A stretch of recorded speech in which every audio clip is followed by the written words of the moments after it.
मेरी सेवकाई तब सफल है जब मैं आपको एक परमेश्वर के वचन का प्रेमी बना दूं। जिस दिन वो हो गया मैं चला जाऊंगा, मगर विश्वास की ये लेगेसी चलती जाएगी, उसको कोई रोक नहीं सकता।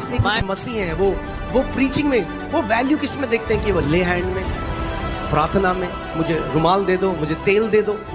मगर जब प्रचार होता है, जो परमेश्वर का वचन है, उसको वो कीमती नहीं जानते, और इसीलिए वो वैसा जीवन नहीं जी पाते हैं जैसा परमेश्वर चाहता है कि वो जी। इतने सारे मसीह आत्मिक रीति में अपाहिज हैं क्योंकि केवल किसी और के विश्वास में उनका विश्वास है नहीं। आज परमेश्वर आप सबको कह रहा है, अपना विश्वास में बढ़ना आपकी खुद की जिम्मेदारी है, और विश्वास परमेश्वर के वचन से और वचन के सुनने से होता है।